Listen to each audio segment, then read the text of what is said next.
Very good morning, welcome to AP Panchayati. ఇవాళ ఆంధ్రప్రదేశ్లో వచ్చిన వార్తలు, పేపర్లో ఏవే వార్తలు వచ్చాయో అవి చూద్దాం. ముందుగా ఈనాడు పత్రిక చూద్దాం. ఈబీసీ నేస్తం, రాజధాని భూముల విలువ పెంచుతున్నాం. అగ్రవర్ణ పేదలకు 45 నుంచి 50 ఏళ్ల మధ్య మహిళలకు ఏడాదికి 15,000 రూపాయలు. అవినీతి కేసుల్లో పట్టుబడితే 100 రోజుల్లోనే విచారణ పూర్తి. కాకినాడ సెజ్లో 280 ఎకరాల రైతులకు వెనక్కి. విజయంతో అతి విశ్వాసం వద్దు, మున్సిపల్ పరిషత్ ఎన్నికల్లో ఇంకా కష్టపడి పనిచేయాలి. అలాగే చిరుతతో పోరాడి మట్టుబెట్టిన సాహసి. సంక్షేమ క్యాలెండర్కు మంత్రివర్గ ఆమోదం. ఎయిడెడ్ భూములతో ఇస్తే ఎయిడెడ్ విద్యా సంస్థలకు ప్రభుత్వమే తీసుకుంటుంది, అంగీకరించకపోతే యాజమాన్యాలకి అప్పగింత, చట్ట సవరణకు కసరత్తు. అలాగే అక్రమార్కులపై వేటు, 15 మంది ఉద్యోగుల సస్పెన్షన్, అనిసా తనిఖీల ఫలితం. రాష్ట్రంలో పుర ఓటర్ల సంఖ్య ఇది. ఆర్థిక ఉగ్రవాది సీఎం, ఆయన నుంచి రక్షణకు రాజకీయ చైతన్యం అవసరం. పుర పోరుకు సమాయత్తం కావాలి, పార్టీ శ్రేణులకు చంద్రబాబు పిలుపు. రైట్, నెక్స్ట్ సాక్షి పత్రిక చూద్దాం. సంక్షేమ క్యాలెండర్, నవరత్నాల అమలుకు నెలల వారీగా షెడ్యూల్ ఖరారు. అగ్రవర్ణ పేద మహిళలకు ఈబీసీ నేస్తం. అలాగే గ్రామీణ విద్యార్థులకు ట్రిపుల్ ఐటీల్లో పెద్దపీట. దేశంలో కొత్త కరోనా స్ట్రెయిన్, 90.61 లక్షల మంది పుర ఓటర్లు. అలాగే మనం పైన టాప్ న్యూస్ చూసుకుంటే, దిశ రవికి బెయిల్ మంజూరు, ఇమ్రాన్ విమానానికి ఇండియాలో అనుమతి, గుజరాత్లో బీజేపీ హవా, అగ్ని పరీక్షని ఎదుర్కొన్నాం, కోవిడ్ రూపంలో ఆరోగ్య రంగానికి ఊతం, రాజధానిని ఎదుర్కొని అందరి ప్రాణాలు కాపాడగలిగామని ప్రధాని వ్యాఖ్యల్ని మనం ప్రధానంగా మెయిన్ లైన్లో చూస్తున్నాం. అలాగే మనం గ్రామీణ విద్యార్థులకు ట్రిపుల్ ఐటీల్లో పెద్దపీట. ఆంధ్ర అరటి చెలో యూరప్. ఇవి సాక్షి పత్రిక అప్డేట్స్. నెక్స్ట్ ఆంధ్రజ్యోతి చూద్దాం. అగ్రవర్ణాలకు చేయూత, 45 నుంచి 60 ఏళ్ల పేద మహిళలకు 15,000 రూపాయలు. ఓవర్ కాన్ఫిడెన్స్ వద్దు, అమరావతి రుణానికి గ్యారంటీ. 3,000 కోట్ల ప్రతిపాదనలపై కేబినెట్ నిర్ణయం. పాలనా రాజధానిగా విశాఖకు, ఇటు అమరావతిని అభివృద్ధి చేస్తాం మంత్రి. దేశంలో 2 కొత్త స్ట్రెయిన్లు, తెలంగాణ, మహారాష్ట్ర, కేరళలో గుర్తింపు. N440K, E484Kగా పేర్కొన్న కేంద్రం. 10% మందికే కోవాక్సిన్ టీకా. అభ్యర్థికి తెలియకుండానే ఉపసంహరణలు, ఈ అక్రమాలపై దృష్టి పెట్టండి. వైసీపీ నేతల దుశ్శాసన పర్వం, పంచాయతీలో తమకు పోటీ వచ్చిన మహిళా రెబల్ అభ్యర్థిపై దాష్టికం. నక్సల్స్ కొత్త అస్త్రాలు, పరిషత్ ఏకగ్రీవాలపై విచారణకు అనుమతించండి. మల్లవల్లి పార్కుపై మేఘాలు, అసమ్మతి రాజ్యాంగ హక్కు, విభేదిస్తే జైల్లో పెడతారా, అహం దెబ్బతిందని దేశద్రోహం కేసా. రైట్, ఇవి 3 ప్రధాన పత్రికల్లో వచ్చిన వార్తలు. పంచాయతీ ఎన్నికలు ముగిసి మరి కొద్ది రోజుల్లోనే మున్సిపల్ ఎన్నికలు వస్తున్న వేళ ఒక అంటే ఖచ్చితంగా ఆసక్తి అన్ని పార్టీలకే కాదు ప్రజలకు కూడా ఉంటుంది. ఎలాంటి నిర్ణయాలు తీసుకోబోతున్నారు, సంక్షేమ పథకాల మీద ఏమైనా మార్పులు చేర్పులు ఉంటాయా అనేది. దానికి సంబంధించి కేబినెట్ సమావేశంలో కొన్ని నిర్ణయాలు తీసుకున్నారు. అవి అగ్రవర్ణాలకు చేయూత, ఇది చాలా హైలైట్. 45 నుంచి 60 ఏళ్ల పేద మహిళలకు 15,000 రూపాయలు. కాపులకు ఇస్తున్నట్టే ఆర్థిక సాయం. విశాఖ ఉక్కుపై అసెంబ్లీలో తీర్మానం. ఇదంతా ఇలా ఉంటే అంటే రకరకాల సంక్షేమ పథకాలకు సంబంధించి నిన్న ఆంధ్రప్రదేశ్ కేబినెట్ సమావేశంలో పలు కీలక నిర్ణయాలు తీసుకున్నారు. దీంతో పాటుగా చాలా క్యూరియాసిటీ కల్పిస్తున్న అంశం, అమరావతి రంగానికి గ్యారంటీ. రుణానికి 3,000 కోట్ల ప్రతిపాదనలపై కేబినెట్ నిర్ణయం. పాలనా రాజధాని విశాఖకే ఉంటుంది, అమరావతిని అభివృద్ధి చేస్తాం. రైట్, ఇది దీని మీదే ఇప్పుడు అందరు కన్ను పడింది. అంటే అమరావతికి 3,000 కోట్లు కేటాయిస్తున్నారు, విశాఖ క్యాపిటల్గానే ఉంటుంది, మేజర్ క్యాపిటల్గా. మరి ఇదేంటి అనే దాని మీద అందరికీ ఆసక్తి పెరుగుతోంది. మరి దీనికి సంబంధించి ఖచ్చితంగా డిబేట్ చేయాల్సిందే. డిబేట్లో పార్టిసిపేట్ చేస్తున్నారు నాతో పాటు పిల్లి మాణిక్యారావు గారు, TDP spokes person, RB Wilson గారు, బీజేపీ సీనియర్ నాయకులు, కాకమాను రాజశేఖర్ గారు, వైఎస్ఆర్సీపీ స్పోక్స్ పర్సన్. నమస్తే అండి అందరికీ.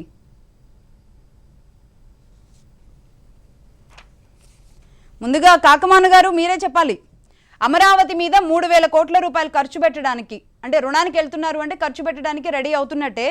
అంటే దీన్ని ఎలా చూడాలి? మున్సిపల్ ఎన్నికల స్టంటా, సీఎం గారు యూటర్న్ తీసుకున్నారా, లేదా సీఎం గారి మనసు మారిందా? ఏం చెప్తారు రాజశేఖర్ గారు?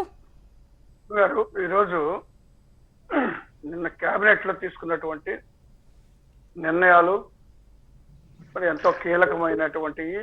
అదేవిధంగా మరి సామాన్య ప్రజలకు, మధ్యతరగతి ప్రజలకు, పేదవారికి మేలు చేకూర్చేటువంటి నిర్ణయాలు తీసుకోవడం జరిగింది. తర్వాత అమరావతి సంబంధించి మొట్టమొదటి నుంచి కూడా చెప్తా ఉన్నాం, అమరావతి అభివృద్ధికి కట్టుబడి ఉంటాము అనేటువంటి మాట ఆ రోజు చెప్పాము, ఈ రోజు చేస్తున్నాము, రేపు కూడా చేస్తాం ఖచ్చితంగా. ఎందుకంటే రాజధాని అనేటువంటిది అమరావతి కూడా ఒక రాజధాని, 3 రాజధానులు ఒక రాజధానిగా అమరావతి కొనసాగుతుంది అనే మాట చెప్తా ఉన్నాం. ఏంటి డిస్టర్బెన్స్ వస్తుందండి ఇప్పుడండి? Okay okay, carry on. ఇప్పుడు అంటే 3 రాజధానిలో ఏంటంటే డిస్టర్బెన్స్ వస్తుంది, ఒకసారి చెక్ చేయమనండి.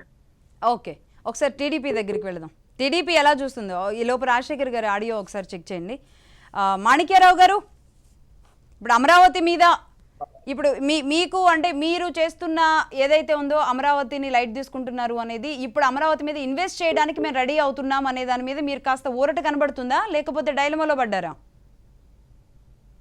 లక్ష్మి గారు నమస్కారం అండి, ప్యానెల్లో ఉన్నటువంటి పెద్దలకు కూడా నమస్కారం. నమస్తే అండి. అమరావతి మీద వైసీపీ మాట్లాడినటువంటి మాటని ఈ రాష్ట్రంలో గాని, తెలంగాణ ప్రాంతంలో గాని, దేశంలో గాని ఎవరు నమ్మరు. ఒక కపట ప్రేమకు కపట ప్రేమకు చాలా తేడా ఉంటది.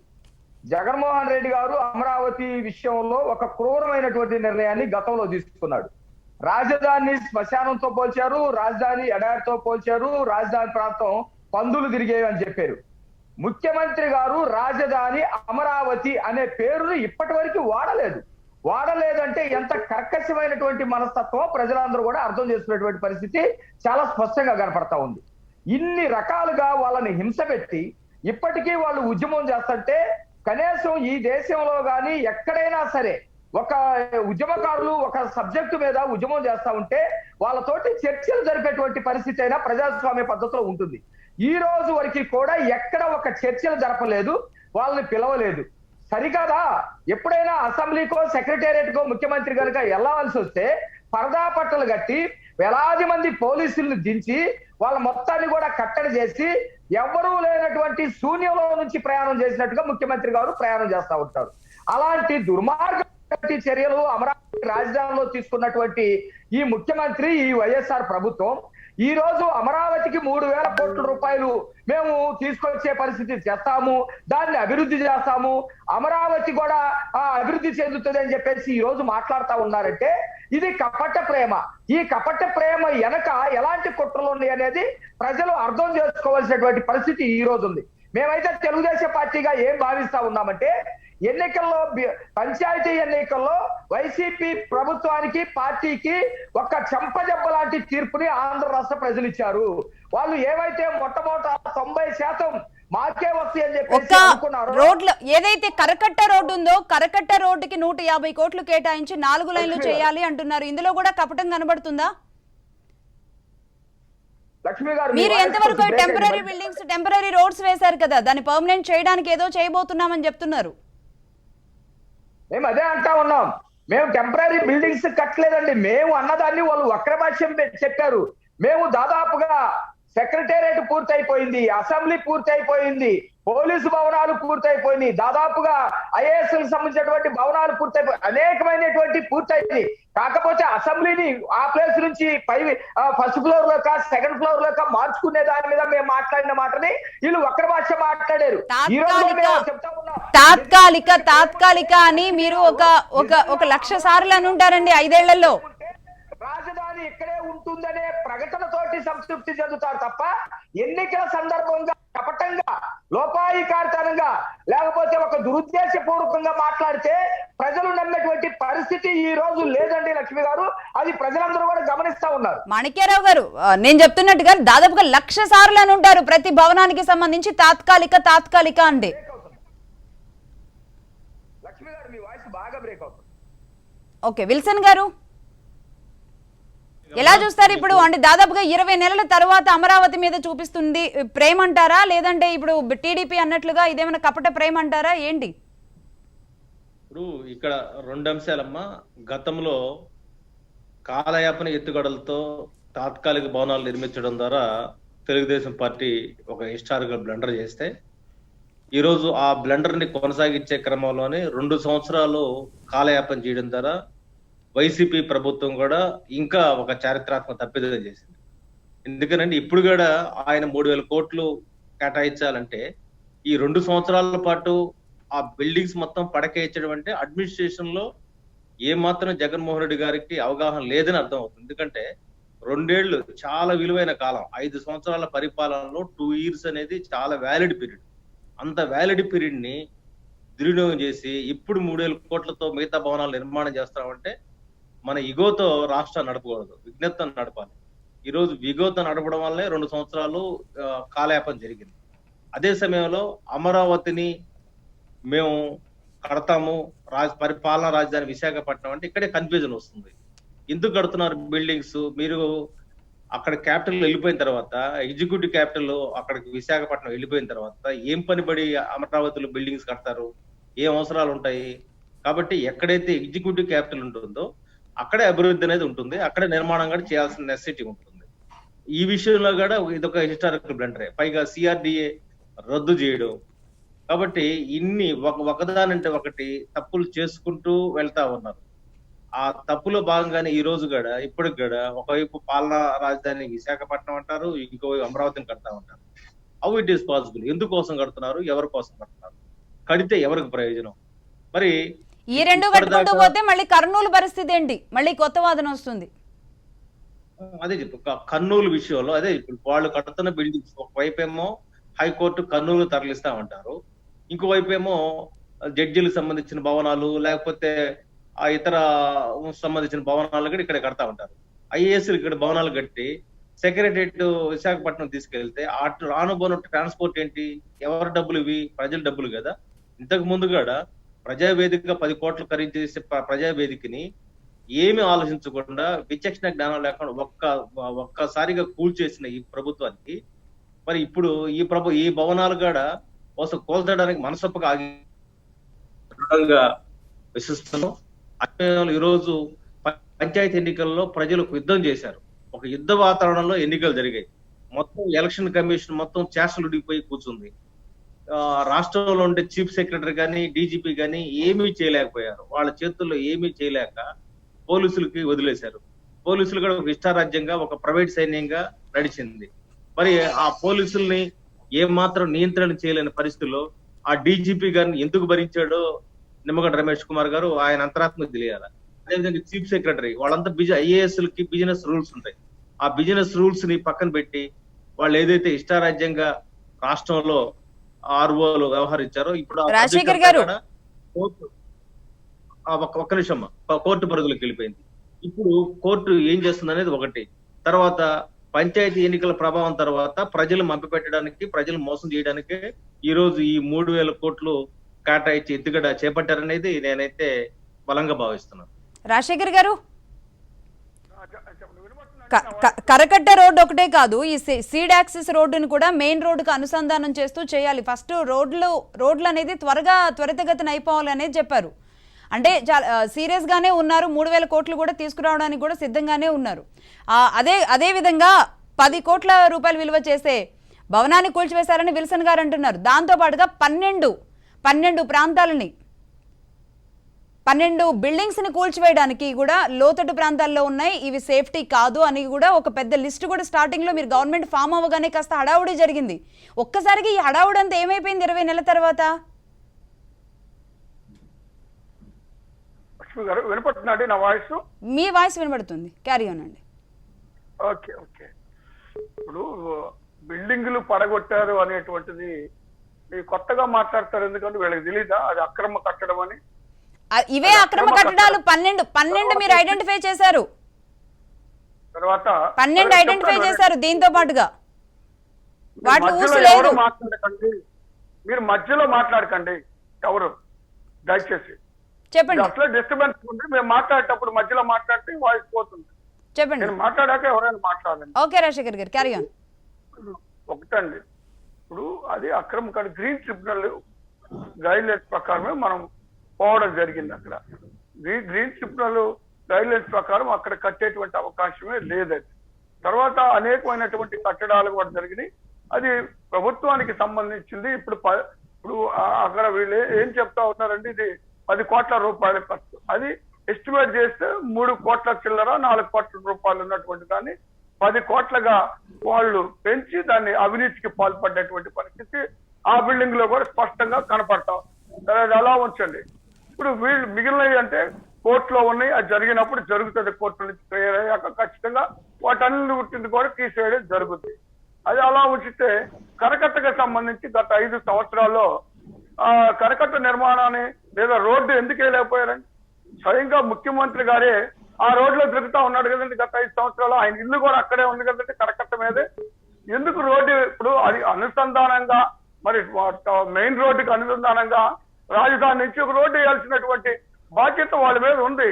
కనీసం రోడ్డు నిర్మాణం కూడా చేయలేని దుస్థితిలో గత 5 సంవత్సరాలు అడ్డగోలుగా అవినీతి చేసి వాళ్ళు అభివృద్ధి చేయకుండా కేవలం తాత్కాలిక కట్టడాలు చేసినటువంటి పరిస్థితి అందరికీ తెలుసు. వీళ్ళు ఎవరు ఎన్ని మాట్లాడినా కూడా అవి తాత్కాలిక కట్టడాలు, వర్షం పడితే మరి ఇప్పుడు లోపల నీళ్లు గారుతున్నటువంటి పరిస్థితులు స్పష్టంగా చూసాం మనం. ఎవరో చెబితే వినేటువంటిది కాదు కదా. కాబట్టి అలాంటి పరిస్థితి నుండి మరి ఈ రోజు 3,000 కోట్ల రూపాయలు వాటికి కేటాయించి అభివృద్ధి చేయాలనుకోవడం కూడా తప్పని భావిస్తే మేము చేయగలిగింది ఏం లేదు. ఇప్పుడు వాళ్ళు ఎందుకంటే ఓడిపోయినారు. 2 పార్టీలు, బీజేపీ అయినా తెలుగుదేశం పార్టీ అయినా ఆ రోజు జరిగినటువంటి ప్రతి ఒక్క అన్యాయంలో భాగస్వాములే. ప్రజలకు చేసినటువంటి వాళ్ళు చేసిన అన్యాయము, జరిగిన దోపిడీలో వీళ్ళిద్దరూ కలిసి చేసినటువంటి అంటే కార్యక్రమాలే. అక్రమ కట్టడాల మీద అదే ఏదైతే మీరు అన్నారో దాని మీదే వెళతారు, at the same time develop చేస్తామంటారు, అంతేనా?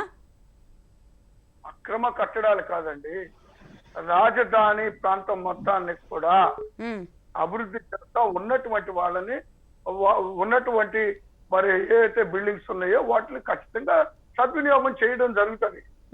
లెజిస్లేటివ్ క్యాపిటల్ అంటే సక్రమం చేస్తారు అంతే. టీడీపీ ఒక్క విషయం అండి, రోడ్ల విషయంలో 150 కోట్లు ఖర్చు పెట్టి త్వరితగతిన పూర్తి చేయాలి అనేది తీసుకున్నారు. బట్ ఏ మాటకా మాట సీఎం గారి క్యాన్వాయ్ రోజు గతంలో మీ చంద్రబాబు నాయుడు గారి క్యాన్వాయ్ వెళ్ళేది, ఒక వెహికల్ ఇటు వెళితే ఇంకో వెహికల్ అటు రావడానికి కూడా ఉండదు, అంత ఘోరంగా ఉంటుంది. రోడ్డు విషయంలో కూడా మీరు తాత్కాలికంగా నిర్ణయం తీసుకున్నారు. అదే ఒక రకంగా టీడీపీ కొంప ముంచిందని కూడా పలు సందర్భాల్లో మీ వాళ్ళే ఒప్పుకున్నారు. మాణిక్యరావు గారు మీకే. లక్ష్మి గారు, ఇప్పుడు అమరావతికి సంబంధించినటువంటి రాజధాని విషయంలో తెలుగుదేశం పార్టీ ఒక పద్ధతి ప్రకారం తీసుకొచ్చింది. రాష్ట్రం విడిపోయిన తర్వాత ఎక్కడా మనకి రాజధాని లేనటువంటి విషయంలో ఒక రాజధానిని సూచించుకోవటం, దానికి సంబంధించినటువంటి ప్లానింగ్ తెచ్చుకోవటం, కేంద్రంతో మాట్లాడుకోవటం, ఇక్కడ నిర్మాణాలకు సంబంధించి ప్లాన్ చేసుకోవటం, అత్యవసరమైనటువంటి నిర్మాణాలు పూర్తి చేసుకోవటం, ఇవంతా కూడా జరిగింది. వీళ్ళు చెప్పేటువంటి కట్టుకథలు ఈ రోజు ఎవరు వినేటువంటి పరిస్థితి లేదు. వీళ్ళు రోడ్లు లేవని చెప్తా ఉన్నారు. లేకపోతే ఆ రోజు మేము అధికారంలో ఉన్నప్పుడు అసెంబ్లీలో ప్రతిరోజు నీళ్లు గారటం వీళ్ళు చూపించేవాళ్ళు. కానీ ఈ 2 సంవత్సరాల్లో అంతకంటే ఎక్కువ వర్షాలు కురిసింది. ఎప్పుడు కూడా నీళ్లు గారటం వీళ్ళు చూపించలేదు. రోడ్లు బాగా లేవు అని చెప్పేసి వీళ్ళు చెప్పారు. ఈ 2 సంవత్సరాల నుంచి ఆ రోడ్ల నుంచే వీళ్ళు వెళ్తా ఉన్నారు. అసెంబ్లీ తాత్కాలికం, లేకపోతే సెక్రటేరియట్ తాత్కాలికం అని వీళ్ళు చెప్పారు, ప్రచారం చేశారు. ఇప్పటికీ కూడా వాళ్ళు అక్కడే చేస్తా ఉన్నారు. ఇప్పుడు వచ్చినటువంటి విషయం మీద డిబేట్ చేయమని వీళ్ళకి నిజంగా ధైర్యం ఉంటే రాజధాని అమరావతి అనే పేరు ముఖ్యమంత్రి ఇప్పటి వరకు ఎందుకు వాడలేదు? ఏకైక రాజధానిగా ఇక్కడే ఉంటుందని చెప్పేసి మీరు మాట్లాడగలుగుతారా? రైతుల్ని ఇప్పుడైనా పిలిచి కూర్చోబెట్టి వాళ్ళు చేస్తున్నటువంటి ఉద్యమానికి ఒక గౌరవం ఇచ్చి వాళ్ళకి బాధ లేకుండా మీరు చేయగలుగుతారా? ఇప్పుడు ఏ కపట ప్రేమతోటి మీరు 3,000 కోట్ల రూపాయలు చేస్తామని చెప్పేసి మీరు అంటా ఉన్నారు. ప్రజలు ఇది గమనించట్లేదా? మీరు కేవలం పంచాయతీ ఎన్నికల్లో మీకు గోప గుయ్యేటట్టు ప్రజలు జబ్బగొట్టారు కాబట్టి, మీరు అన్నటువంటి 90% చేయలేకపోయారు కాబట్టి, లేకపోతే ఏకగ్రీవాలు మీరు అన్నట్టు చేయకుండా ప్రజలు అడ్డుకొని నామినేషన్ వేసి పోరాడారు కాబట్టి మీకు బుద్ధి వచ్చి చేస్తా ఉన్నారా? టీడీపీకి కావాల్సింది అమరావతి రాజధానిగా ఉండడమా, అమరావతి డెవలప్ అవడమా? లక్ష్మి గారు ఒకసారి అవకాశం నేను మాట్లాడు. నేను అదే అంటున్నాను, అమరావతి ఏకైక రాజధానిగా ముఖ్యమంత్రిని మాట్లాడమనండి. ఇప్పటికీ కూడా పాలనా రాజధానిగా విశాఖ ఉంటుందని క్లియర్ కట్ గా చెప్పారు కదా నిన్ననే. పాలనా రాజధానిగా విశాఖ ఉంటుందని చెప్పారు. మళ్ళీ మీరు సింగిల్ కి వచ్చేస్తున్నారు. 3,000 కోట్లు ఖర్చు పెడతామంటున్నారు, 3 ప్రాంతాలను డెవలప్ చేస్తామంటున్నారు. బట్ కపట ప్రేమ నిజమైన ప్రేమ పక్కన పెడితే నేను అదే అంటున్నాను లక్ష్మి గారు, వీళ్ళు సందర్భాన్ని బట్టి వాళ్ళు మాట్లాడే మాటలకి విలువ లేకుండా మాట్లాడటం తప్ప ఇంకొక రాజధాని అనేది లేదు. అది రాజ్యాంగ విరుద్ధం. వీళ్ళు కాలం గడపడానికి నిన్నటి వరకు ఎత్తుగడలేశారు. విశాఖపట్నంలో ఉన్నటువంటి భూముల్ని కబ్జాలు చేయడానికి ఇక్కడ చంద్రబాబు నాయుడు గారు లేకపోతే ప్రధానమంత్రి గారు చేసినటువంటి శంకుస్థాపనని నిర్వీర్యం చంద్రబాబు నాయుడు గారు పెట్టారు కాబట్టి అమరావతి అనే పదాన్ని వాడకుండా ఉండటానికి వేసినటువంటి ఎత్తుగడే తప్ప వీళ్ళు ఇప్పుడు మూడో రాజధాని పేరు కూడా ఎత్తట్లేదు.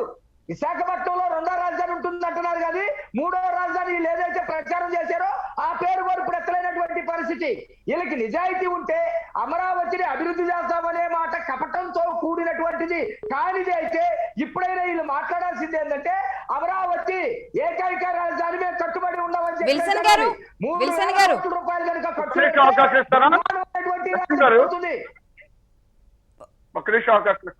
ఓకే చెప్పండి రాజశేఖర్ గారు ఒకసారి చెప్పండి. ఈ తెలుగుదేశం తప్పుడు ఉపన్యాసాలు చేసి ఈ నాశనం అయింది ఆ పార్టీ. ఇప్పుడు వాస్తవాలు ఇప్పుడు కన్నా వాళ్ళు తెలుసుకోవాలా.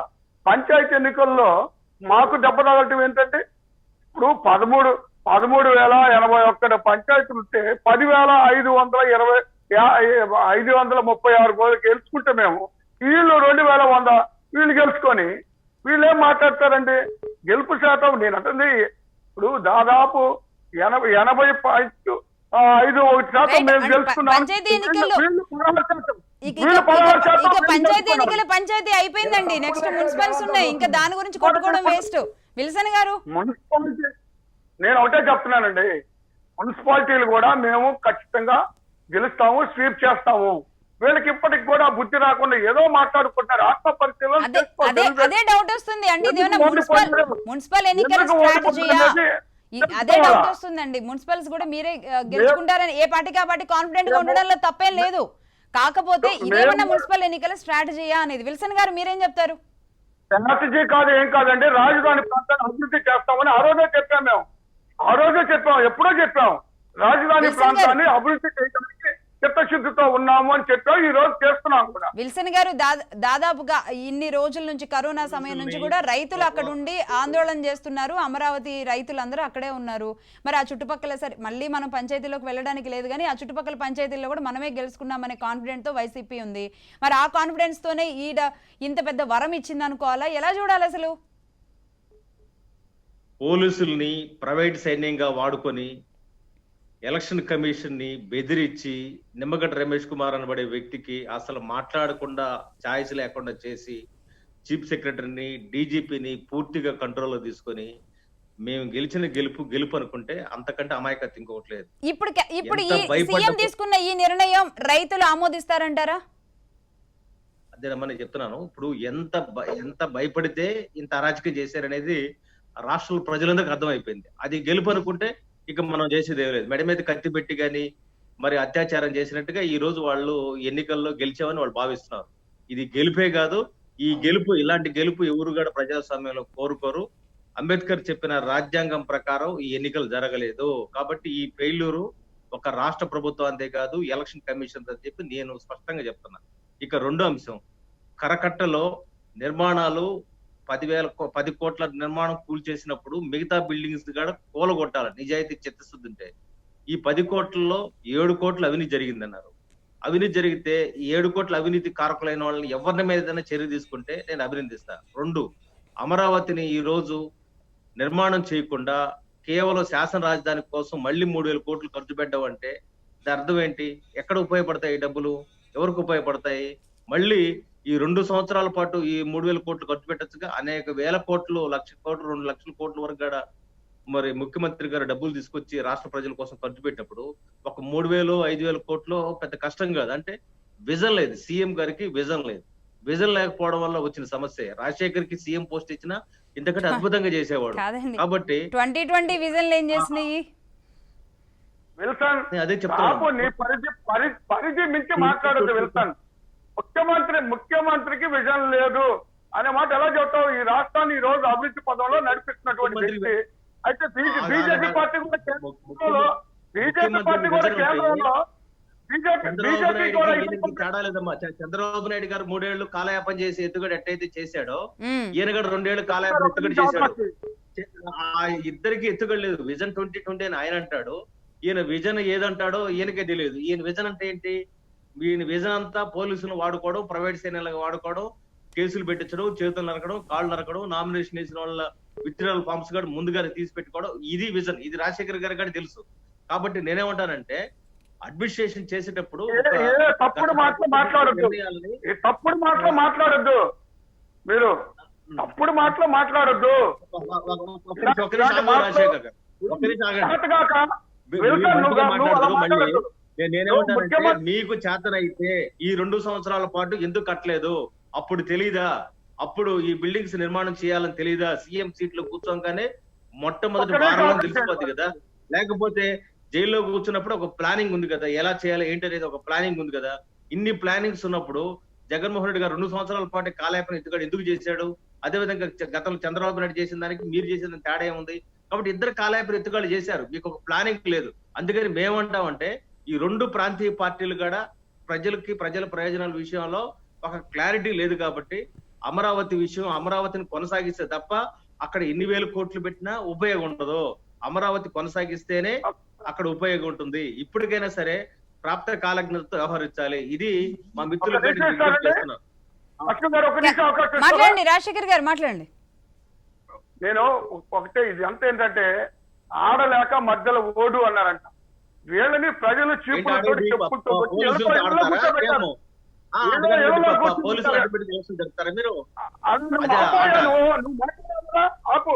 మాట్లాడేవాళ్ళని చెప్పు ఆగు. ఇప్పుడు నేను ఒకటే చెప్తున్నాను. ఇప్పుడు నేనేమంటా అంటే వీళ్ళకి చేత కాక ప్రజలు తిరస్కరించినందువల్ల పోలీసులు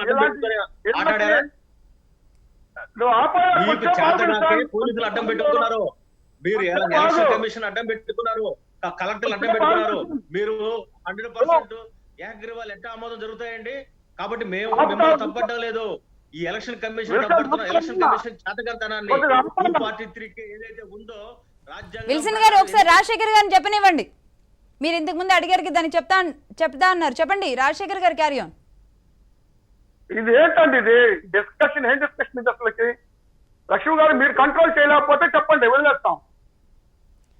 మాట్లాడేటప్పుడు కంటిన్యూస్ మాట్లాడుతుంటే అలాగా. రాజశేఖర్ గారు కంట్రోల్ చేయలేకపోవడానికి ఏముండదు ఇక్కడ. ఎవరి అభిప్రాయాలు వాళ్ళు చెప్తారు. వాళ్ళు మాట్లాడుతున్నప్పుడు మీకు కూడా మధ్యలో ఇంటరప్ట్ అవ్వాలి, ఆ పాయింట్ మిస్ అవుద్ది అనుకున్నప్పుడు ఆయన మాట్లాడతారు.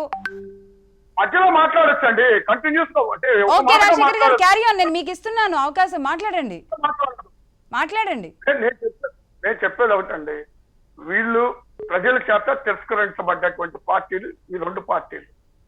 వీళ్ళకి ఏంటంటే వీళ్ళకి విజన్ ఎక్కడ ఉందండి? వీళ్ళకి విజన్ ఉంటే ప్రజలు ఈ విధంగా ఎందుకు తిరస్కరిస్తారు?